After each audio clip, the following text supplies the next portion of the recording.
Olá, bom dia! Está no ar mais um programa Diálogo Plural. Nosso espaço de sábado sempre pronto para debater assuntos de interesse de você, cidadão. O assunto de hoje fala do quanto devemos trabalhar. Jornada de trabalho é o tempo acertado no contrato que o empregado deve cumprir para o empregador. As leis do trabalho têm a carga máxima diária de 8 horas, totalizando 44 horas semanais. No serviço público, existe a luta para que os turnos contínuos sejam implantados, ou seja, as 30 horas semanais. E para falar sobre o tema de hoje, o Diálogo Plural vai conversar com o Gibran Jordão, que é coordenador geral da Fazubra, e com Felipe Tavares, que é coordenador do Sinteste RN. Gente, boa tarde, quer dizer, ainda bom dia, quase boa tarde. Vamos falar sobre esse assunto, né, que as pessoas de casa devem entender e devem saber, né? Mais um assunto aqui para a gente dialogar. Vou começar com você, Gibran. Boa tarde, seja bem-vindo. Bom dia, seja bem-vindo. O que é que a gente pode considerar como uma jornada de trabalho efetivamente? Bom dia, eu queria agradecer o convite. A luta pela redução da jornada, ela nada mais é do que a luta para ver na sociedade quem controla o tempo. É muito comum hoje você encontrar um parente na rua, um amigo e tal, e a conversa faz parte do senso comum você dizer... como vai você? E a pessoa responde, naquela correria de sempre. Essa expressão, ela não é uma expressão solta no ar. Ela significa que todos nós que vivemos de vender nossa força de trabalho tem dificuldade de controlar o tempo das nossas vidas. E se você não controla o tempo das suas vidas, alguém controla. Então, durante séculos, a classe trabalhadora vem lutando para ter cada vez mais tempo para si próprio, tempo para poder exercer suas potencialidades intelectuais, para ficar com a sua família, o tempo para o lazer. E quanto mais o mundo do trabalho se desenvolve, o sistema capitalista se desenvolve durante os séculos, ele mais absorve esse tempo das pessoas. Então, a jornada de trabalho nada mais é do que a soma entre o tempo de trabalho necessário que uma pessoa fica na fábrica ou no seu local de trabalho para pagar o seu salário e somado com o tempo de trabalho excedente, que é o tempo que você fica para além do pagamento do seu salário, que é para gerar o lucro do patrão. E a fórmula que tem na cabeça dos patrões, da burguesia, de quem é dono dos meios de produção é como eu faço para pagar cada vez menos o tempo de trabalho necessário, ou seja, cada vez menos pagar os salários, e quanto mais tempo eu posso extrair uma produção de alguém no tempo de trabalho excedente. E Felipe, o Gibran falou agora em indústria, a gente lembra muito da questão histórica, né? Então, como é que se apresenta a história nessa jornada de trabalho, né? Historicamente, hoje, desde antigamente até hoje, como é que pode se desenhar a história nesse aspecto? Então, a luta por redução da jornada de trabalho sem redução de salário, ela tem pelo menos aí uns 2 séculos, né, praticamente. Tendo em vista que ela começa especialmente a partir da Revolução Industrial, ali no século XIX, com muita força ali na Inglaterra, mas ela se espalhou pelo mundo e ela atravessou décadas e séculos, né? Então, se a gente olhar inclusive para o presente, existe alguns elementos que fazem a gente lembrar da luta dos trabalhadores pela redução da jornada de trabalho. Um deles é o próprio dia 1º de maio, né, que é o Dia do Trabalhador, em que na cidade de Chicago, nos Estados Unidos, os trabalhadores se uniram por diversas pautas, uma delas redução de jornada de trabalho, e lá eles foram massacrados pela força do Estado, pela força policial. E aí se criou o dia 1º de maio para se lembrar da resistência dos trabalhadores, que tem como uma de suas pautas a redução da jornada de trabalho, que era a pauta desses trabalhadores de Chicago que foram massacrados, né? Mas também isso foi uma pauta que atravessou o século XIX, chegou até o século XX, e aí no pós-Primeira Guerra Mundial, com pressão dos trabalhadores, após a criação de grandes congressos de trabalhadores, que eram as internacionais, né, foi criada a Organização Internacional do Trabalho, que orientou a jornada de trabalho de 8 horas. Né, e aí, pós Primeira Guerra Mundial, é criada essa, digamos que, resolução, e isso começa a se espalhar para todo mundo, e os países começam a aderir a essa jornada de trabalho de 8 horas. Porém, a gente sabe que a gente está num contexto de uma cidade que cresce, que a gente demora para chegar no ambiente de trabalho, tem que deixar o filho na escola, buscar. Já começa a partir do momento que você sai de casa, né? O trabalho já começa a partir do momento que você começa a se arrumar, que você faz toda a preparação para chegar no local de trabalho, não é isso? Exato. Então, é possível avançar ainda nessa questão da redução da jornada de trabalho, tendo em vista que já trabalhamos 16 horas, com muita luta reduziu isso para 14, 12, chegou-se a 8, mas hoje se pauta.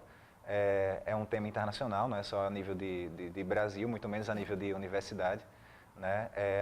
A redução da jornada de trabalho para 6 horas, né? Sem redução de salário. Gibran, pode parecer uma pergunta redundante, mas o que é que o dinheiro tem em relação às condições de trabalho? Que o dinheiro tem em relação às condições de trabalho? Bom, hoje nós vivemos num país e no mundo que a concentração de renda é brutal, né? Ou seja, os trabalhadores não recebem os salários que possam garantir as necessidades mais básicas. E, além disso, né, no mundo inteiro, mesmo nos países mais desenvolvidos, né, agora todas as conquistas que tiveram durante o século XX sobre redução de jornadas de trabalho, como na Europa, naquilo que se convencionou a chamar de estado de bem-estar social, por conta da crise estrutural do capitalismo, todas essas conquistas estão ameaçadas.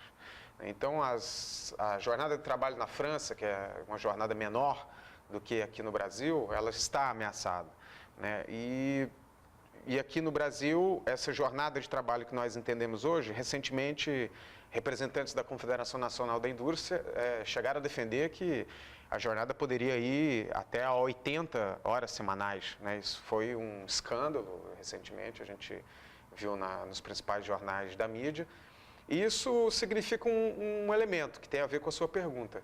Cada vez mais é necessário para que as mega empresas, o que nós chamamos hoje de holdings, né? Ou seja, são empresas que são donas de várias marcas, de vários produtos em escala mundial, cada vez mais para que possam se sobressair e ter um fôlego nessa crise do capital, é necessário precarizar cada vez mais a mão de obra. Isso significa pagar cada vez menos salários. E é a única forma que eles têm encontrado, inclusive, de gerar empregos, ou seja, eu acabo com empregos que têm salários maiores para criar, nesse lugar de emprego de salários maiores, vários outros empregos com salários mais precarizados, sem direitos e tal. Ou seja, você cria uma legião de subempregados, de pessoas que têm salários muito rebaixados, sem nenhum direito e com legislações trabalhistas cada vez mais precárias. Não é à toa que o atual governo, o governo Temer, e já no governo Dilma também tinha essa lógica de poder desestruturar a legislação trabalhista para que fique mais fácil das empresas poderem contratar trabalhadores com salários cada vez menores. E é assim que eles veem uma solução para essa situação que nós estamos vendo de desemprego estrutural. E é o que nós já vemos acontecer na China, por exemplo, em países da Ásia, da África, onde não existe legislação trabalhista, os trabalhadores recebem salários de miséria e numa jornada de trabalho onde muitos, inclusive, moram até dentro da fábrica. Tem casos tão absurdos de que trabalhadores usam fralda na linha de produção porque são proibidos até de ir no banheiro. Isso existe, isso é algo real no mundo do trabalho hoje. É algo muito grave e é um assunto que a gente tem que continuar debatendo, e para isso a gente vai para um rápido intervalo, mas daqui a pouco, 30 segundinhos, a gente está de volta. Fica aí.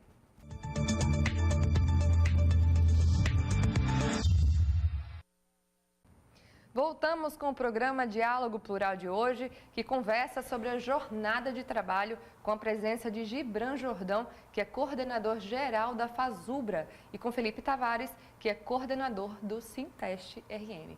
Vamos continuar falando sobre, esse assunto tão amplo que é a jornada de trabalho, que as pessoas vão trabalhando, como a gente falou no primeiro bloco, trabalhando, cansadas, estão correndo e nunca sabem direito quais são os seus direitos, de forma até redundante, falar sobre isso. Mas, Gibran, a que horas o trabalhador tem em relação ao bem-estar do trabalhador, A questão da saúde mesmo, Dele trabalhar e se sentir bem, sem comprometer a vida dele fora do trabalho.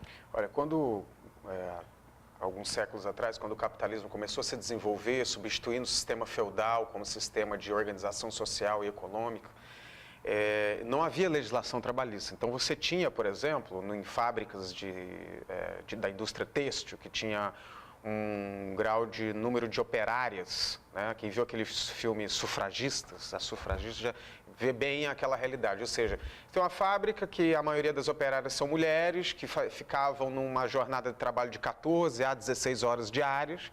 Naquela época era muito comum as mulheres terem 12, 13, 15 filhos, porque não haviam métodos contraceptivos. Então, você imagina o que era uma vida de uma operária no século XVIII, século XIX, com uma jornada de 14, 16 horas diárias, tendo dezenas de filhos para cuidar e num ambiente insalubre na fábrica. Obviamente, essas pessoas, essas mulheres, tinham uma perspectiva de vida muito menor e uma saúde muito debilitada.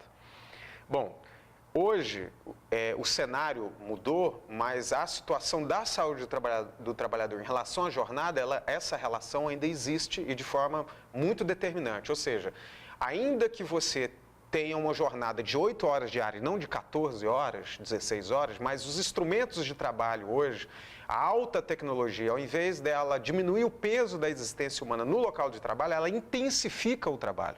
Você faz muito mais atividades e produz muito mais dentro do trabalho em 8 horas do que você fazia em 16 horas. Isso também gera adoecimento e, principalmente, segundo o INSS, a década de 20 agora, o ano 2020, a principal causa de afastamento, de adoecimento por trabalho é adoecimento mental. Ou seja, a pessoa começa com estresse, que vira depressão, que pode virar dependência química e que pode virar uma situação onde a pessoa se adoece e não consegue fazer suas atividades no trabalho e fica afastada do trabalho. Isso tem um custo social. Né? Ou seja, alguém paga esse afastamento. E a pessoa não tem culpa disso. Se a jornada fosse menor, né, hoje, era possível produzir a mesma quantidade de trabalho, né, porque os instrumentos que existem hoje, a alta tecnologia hoje, nos dá essa possibilidade. Você poderia fazer outras escalas e outros turnos, empregar outras pessoas, ou seja, você poderia atingir, inclusive, o problema do desemprego, e você diminuiria a jornada de trabalho, diminuiria o estresse, diminuiria a possibilidade. Né? Mas essa possibilidade significaria você diminuir os lucros das grandes empresas, e aí onde mora a grande contradição do capitalismo. Para você, Felipe, eu peço para você complementar, né? O que é que implica esse excesso de trabalho, né? Que acontece na maioria das empresas justamente pelo que o Gibran falou, né? Que aí vai diminuir os custos e tudo mais. A jornada de trabalho excessiva, ela gera fadiga, né? Por exemplo, existem alguns estudos que mostram que movimentos muito repetitivos, especialmente aquele pessoal que trabalha mais em fábrica, eles têm problemas musculares, mas o excesso de movimentos repetitivos geram também inflamação do sistema nervoso central, né, gerando outros tipos de doença. Só que aí vai gerar também problemas de nível psicológico, como o Gibran já falou. E aí o Japão, por exemplo, tem jornadas de trabalho exaustivas, né, chegando a 66 horas por semana. Tem diversos casos, inclusive, de suicídio, né? Porque as pessoas querem se livrar daquilo de alguma forma e como escapatória fica, inclusive, a própria morte, né? Então, nós estamos falando nesse nível, o debate está nesse nível, que é o que acontece na China também, né? Poucas pessoas, muita gente desconhece, né? Isso, que a China também tem um nível de trabalho bastante elevado. Então, a gente fica se perguntando assim, com um tipo de jornada dessa, vamos pensar a nível, por exemplo, de serviço público. Como é que fica o atendimento ao público com um servidor doente, estressado, né, que... Logicamente vai ficar de mau humor e não vai atender as pessoas, né, como se deve. Isso, com excesso de trabalho. Então, até a redução da jornada de trabalho, ela está relacionada, inclusive, ao aumento da produção do servidor, porque ele vai ter qualidade de vida. Né? Sim. Ele vai estar mais relaxado para poder prestar aquele serviço. Gibran, me fala uma coisa, por que as pessoas que trabalham muito são tidas como exemplo? É porque tem muitas pessoas que realmente suportam aquilo por algum motivo, né? Horas e horas de trabalho porque tem vários filhos para sustentar, etc. Mas tem as pessoas que, como você falou, né, no Japão, chegam a medidas extremas por não aguentar. Por que socialmente a gente pode escutar ainda essas expressões, né, de pessoas que trabalham demais, elas são mais respeitadas do que outras? Em última instância, essa discussão sobre a redução da jornada é ideológica. Porque existe no senso comum da sociedade, e isso é propagandeado pelos grandes meios de comunicação, que são financiados pelas grandes empresas, de que você tem que trabalhar para gerar dignidade ao ser humano. É claro que o trabalho é uma atividade humana fundamental, que tem a ver com a organização da economia, que tem a ver com a sobrevivência humana. As pessoas, desde que existiu o ser humano na Terra, sempre desenvolveu algum tipo de trabalho. O problema é que a fisiologia humana, né, não foi feita para suportar uma quantidade excessiva de trabalho durante tanto tempo e continuar funcionando de forma normal, ou seja, isso vai ter consequências.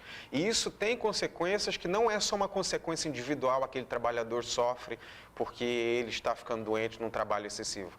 Isso gera consequências coletivas, sociais, porque se você tem uma quantidade imensa de trabalhadores que estão ficando doentes por conta do seu trabalho, esses vão ter que se tratar em algum lugar. Então você vai ter que criar... Essas pessoas têm noção disso? De repente que estão adoecendo, problemas cardíacos, problemas de estresse. Será que essas pessoas têm noção que é por causa do trabalho? Não, não acho. Eu acho que dependendo do trabalho sindical que existe dentro de cada local de trabalho, é possível que desenvolva essa consciência, mas muitas vezes não. Muitas vezes não. Então, essa ideologia, ela serve justamente para a pessoa continuar fazendo essa atividade, achar que aquilo é absolutamente correto e moral, tá? E não fazer absolutamente nada para mudar essa realidade, sendo que nós poderíamos ter hoje, pela alta tecnologia desenvolvida no mundo, uma jornada de trabalho muito menor, produzir o que a gente continua produzindo de mercadorias, de produtos, de alimentos, de todo tipo de produto que serve para a necessidade humana hoje, dentro de grandes centros urbanos. Mas não é assim que funciona. Hoje a vida de um trabalhador de uma cidade média a uma metrópole é a vida de quem sofre para chegar no trabalho porque o trânsito é o caos, sofre no ambiente de trabalho porque a jornada é intensiva e dentro dessa jornada acontece uma série de elementos entre trabalhadores que estão estressados, ou seja, adoecimento mental, adoecimento físico, e sofre para depois voltar para sua casa, né, onde, se a jornada é de 8 horas, você tem pelo menos mais 1 hora para ir, 1 hora para voltar para casa, isso vira 10 horas diárias envolvida com aquilo, ou seja, todos os dias da sua vida, praticamente todos os dias da sua vida, de um horário comercial, você fica 10 horas sofrendo algum tipo de pressão estressante, não existe nenhum organismo, nenhuma fisiologia humana que aguente isso por muito tempo. Né? E além das horas de trabalho, o tipo de trabalho também, que ninguém sabe, né, de cada um.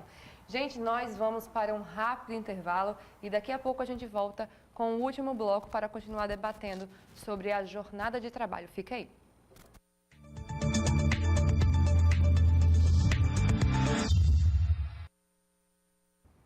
Voltamos com o programa Diálogo Plural de hoje, que conversa sobre jornada de trabalho, com a presença de Gibran Jordão, que é coordenador geral da Fazubra, e com Felipe Tavares, que é coordenador do Sinteste RN. Gente, vamos para o nosso último bloco, né? A gente tem também 2 vídeos aqui, mas antes vamos para a pergunta. Gibran, como é a jornada de trabalho é regulamentada aqui no Brasil? Olha só, a jornada de trabalho no Brasil é de 8 horas diárias, 44 horas semanais para os trabalhadores da iniciativa privada. E no funcionalismo público é 40 horas semanais, admitindo 30 horas semanais, de acordo com os decretos e a legislação que existe, a Constituição Federal. Bom, ela não é respeitada, principalmente nos setores onde o Estado e a fiscalização do trabalho não chega, né? Nós já temos denúncia de trabalho escravo no Brasil, né? Nós temos denúncia de trabalhadores onde a empresa não respeita o ponto eletrônico, e por aí, em fábricas e tudo mais. E a gente vai agora ver um VT justamente sobre esse assunto, sobre a jornada de trabalho. Vamos acompanhar. Bem, aqui na Diretoria de Administração do Pessoal, a gente já conseguiu há um tempo a jornada de 30 horas e o ponto positivo que nós constatamos é principalmente em relação a o atendimento à comunidade acadêmica, visto que anteriormente o nosso horário era das 7h30 às 11h30, 13h30 até às 17h30. Então, alguns servidores só tinham o intervalo do almoço para comparecer e tirar suas dúvidas quanto à parte de folha de pagamento, por exemplo. A gente tem 8 horas de atendimento diário, a gente está tendo 12 horas de atendimento e, em relação à qualidade, aí realmente cabe aos próprios servidores avaliarem. A gente recebe elogios que, por exemplo, alguns servidores que trabalham no hospital, eles tinham problemas, já que trabalham em regime de escala, tinham problemas em chegar aqui e ser atendido. Agora não, quando eles chegam, a gente está aqui das 7 às 19, às vezes um professor que está ministrando aula apenas à noite, ele chega um pouco antes do início da aula dele e passa aqui, é atendido às 18 horas e daqui vai ministrar a sua aula, então isso aí ficou positivo. Felipe, sobre isso, a gente estava falando, né, sobre as 30 horas, né, que é uma luta aí dos servidores públicos. Qual a importância disso, Felipe, dessas 30 horas semanais? Acho que o colega explicou extremamente bem, né? Porque hoje, durante as 8 horas, o setor ele fecha para o almoço e ele fecha às 17h30. Ou seja, se você atende o público interno da própria universidade, então você tem que todos trabalham no mesmo horário. Então todos só têm o horário do almoço para resolver seus problemas ou depois às 17h30. Só que eu não posso sair do meu setor para ser atendido em outro se eu estou, né, trabalhando. Então, qual a importância dos turnos contínuos? É que o setor ele vai ficar aberto ao invés de 8, 12 horas, por exemplo, né, das 7 da manhã até às 19 horas, ele não vai fechar para o almoço e ele fica para além das 17h30. E aí, como a ideia é que isso seja implantado em toda a universidade, tanto na UFESA quanto na UFRN, se eu trabalho no turno da manhã, nas 6 horas durante a manhã, eu vou buscar o atendimento à tarde, ou se eu trabalho à tarde, eu vou buscar o atendimento pela manhã. Então, a princípio, o serviço ele vai ser modernizado, ele vai ser, digamos assim, racionalizado, porque agora ele vai ficar aberto mais tempo, vai atender um público até maior do que atende hoje. E, ao mesmo tempo, o servidor ganha com isso, porque ele vai ter uma redução de carga horária de trabalho, ele não vai ficar 8 horas no seu ambiente de trabalho. Só que hoje temos 2 horas de almoço, e aí a gente fica 10 horas na universidade, ou então vai buscar o filho na escola, vai deixar, tem que enfrentar um trânsito, às vezes chega atrasado na volta para o seu trabalho, né? Então, a gente estende o horário de atendimento e, ao mesmo tempo, o servidor vai trabalhar 6 horas. Ele vai trabalhar das 7 às 13 ou das 13 às 19, né? E ele vai ganhar tempo para si, né? Ele vai ganhar tempo para sua família, para se capacitar, para ter o seu direito à educação, por exemplo, para poder estudar, fazer um curso de idioma, uma outra graduação, um mestrado, um doutorado. Né? Ele vai ter o direito ao lazer, que é previsto em Constituição, e pouco se fala disso, né? E poder cuidar de coisas pessoais também. Então, ganha o público, ganha o servidor. Sem dúvida. Vamos ver mais um VT sobre esse assunto. Vamos lá. Querer saber o porquê a Universidade Federal do Rio Grande do Norte, a UFRN, a gente não consegue avançar nesse ponto das 30 horas. Quais são os principais entraves para que essas 30 horas sejam regulamentadas e aplicadas aqui? É a legislação, é o nosso regulamento, né? Tendo em vista que outras universidades, né, o IFRN, são bastante avançados nesse ponto. Você pode complementar isso, né, Felipe? Claro. Em alguns pontos, a UFRN ela não é a melhor universidade do Norte e Nordeste, como é o mito que é propagado, né? Em alguns sentidos, ela é bastante conservadora. Você vê, temos 2 instituições federais aqui, o IFRN e a UFRN. No IFRN, que é a instituição mais nova, isso já foi obtido. Na UFRN, que é a instituição mais antiga, isso ainda não foi. Quais os entraves, né? O decreto presidencial de 2003, que o Gibran aqui citou, né, que é da época de Lula, ele prevê que é possível a implantação da jornada de 30 horas, desde que haja pessoal suficiente, né, e de acordo com o responsável pela instituição, que no caso seria a reitoria. Só que a reitoria, durante o processo de formulação da resolução da própria universidade, tem um decreto que é para todo mundo, nacional, e tem a resolução da universidade, que tem a sua autonomia de regulamentar.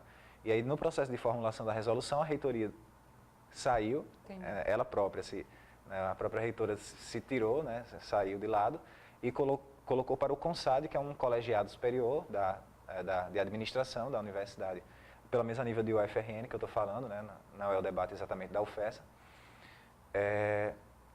E aí os processos eles têm que ser formulados e têm que ser dirigidos ao CONSAD. Por que ainda não avançou tanto? Porque, primeiro, havia uma minuta de resolução, ou seja, um esboço de resolução para implantação, dos turnos contínuos, que demorou uns 2 anos engavetados.